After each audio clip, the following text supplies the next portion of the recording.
ओम शांति दोस्तों, नमस्कार। एक समय की बात है कि एक छोटी सी बच्ची रोज अपने पापा के पास आती और कुछ ना कुछ प्रॉब्लम्स लेकर उनको कंप्लेन करती रहती। वो कहती, पापा मुझे बहुत फ्रस्ट्रेशन है, मेरी लाइफ में बहुत प्रॉब्लम्स हैं, कभी कुछ बात और कभी कुछ बात।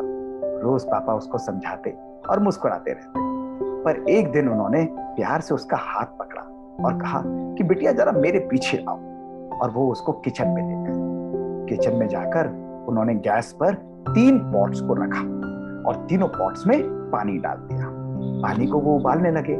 उन्होंने पहले पॉट के अंदर आलू को डाला, दूसरे पॉट के अंदर उन्होंने अंडे को डाला और तीसरे पॉट के अंदर कुछ कॉफी बीन्स को लेकर कॉफी को डाल दिया।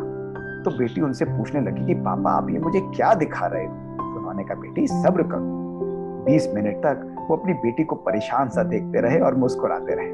20 मिनट बाद जब पानी उबल गया, धुआं निकल रहा था, तो उन्होंने गैस को बंद कर दिया और पहले मर्तबान में से आलू को निकालकर बाहर रखा, दूसरे मर्तबान में से अंडे को निकालकर बाहर रखा और तीसरे मर्तबान में से एक कप के अंदर कॉफी के पानी को डाल दिया और कहा कि बेटी तुमने सीखा? उन्होंने कहा, पापा इसमें सीखने का क्या है? तो वो मुस्कुराने लगे। उन्होंने कहा, बेटा देखो, ये गर्म पानी एक परिस्थिति की तरह है, ये एक सिचुएशन की तरह है। जैसे हमारी लाइफ में सिचुएशंस आती हैं, ऐसे ही आलू के लिए, अंडे के लिए और कॉफी के लिए ये गर्म पानी एक सिचुएशन था। लेकिन तीनों का जो रिस्पॉन्स था, तीनों का जो परिवर्तन था, वो उनके ऊपर निर्भर था। आओ मेरे पास, इस आलू को हाथ लगाओ। जब ये आलू अंदर गया था तो कैसा होगा? तो उसने कहा, पापा सख्त होगा। उन्होंने कहा, अब कैसा है? उस बच्ची ने कहा कि पापा अब तो ये नरम हो गया है। तो उसके पापा ने कहा, बेटा कई लोग जीवन में इसी प्रकार से होते हैं। जब सिचुएशंस आती हैं, चैलेंजेस आती हैं, तो उनका सामना ना करने के कारण हताश हो पड़ते हैं, नरम हो पड़ते हैं। इसी प्रकार उन्होंने कहा, इस अंडे में क्या हुआ? तो उनकी बेटी ने कहा कि पापा ये अंडा अंदर से कठोर हो गया है। तो उसके पापा ने कहा कि बेटी तुम भी क्या ऐसे अपने मन को कठोर करना चाहोगी? तो बेटी ने कहा, नहीं पापा, मैं तो अपने मन को बिल्कुल ऐसा कठोर नहीं करना चाहूंगी। मैं तो अपने मन को निर्मल रखना चाहूंगी, पावरफुल रखना चाहूंगी। तो उसके पापा ने मुस्कुराते हुए उसके सर पर हाथ फेरा और कहा, अब तीसरे कप पर आओ। इस कप में तुम्हें क्या दिख रहा है? तो उसने कहा कि पापा इसमें तो कॉफी बीन्स ने अपना रंग पानी को भी दे दिया और इसकी खुशबू पूरे कमरे में फैल रही है। तो उसके पापा मुस्कुराने लगे। उन्होंने कहा, देखा बेटा, ये पानी जो है गर्म था, इस गर्म पानी ने तीनों चीजों पर अलग अलग प्रभाव डाला।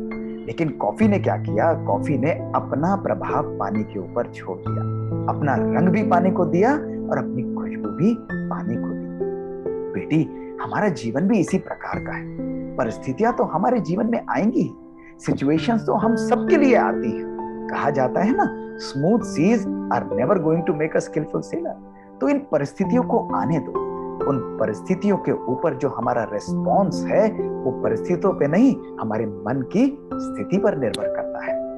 हमारा मन जितना शक्तिशाली होगा, जितना पॉजिटिव होगा, उतना हम परिस्थिति को अपनी स्वस्थिति के द्वारा परिवर्तन कर सकते हैं, उसको चेंज कर सकते हैं। तो इसलिए सशक्त बच्चे, एक अच्छा व्यक्तित्व जो है वो परिस्थिति से प्रभावित नहीं होता, लेकिन अपने मन की शक्ति के द्वारा, संकल्पों की शक्ति के द्वारा परिस्थिति को अपने अनुकूल बना लेता है, अपने फेवर में बना लेता है और सदा सफलता को प्राप्त होता है। तो बेटी ने जैसे ही ये सुना, वो मुस्कुराकर अपने पापा से लिपट गई और उसके पापा ने कहा कि बेटी सदा एक बात ध्यान रखना कि काम ऐसा करो जो पहचान बन जाए, चलो ऐसे जो निशान बन जाए। अरे जिंदगी तो हर कोई जीता है, लेकिन तुम जिंदगी को ऐसे जियो जो मिसाल बन जाए। तो दोस्तों, क्यों नहीं हम भी अपने मन के संकल्पों को, अपने आप को इतना सशक्त और शक्तिशाली बनाएं कि हमारा जीवन भी एक उदाहरण मूर्त बन जाए। ओम शांति।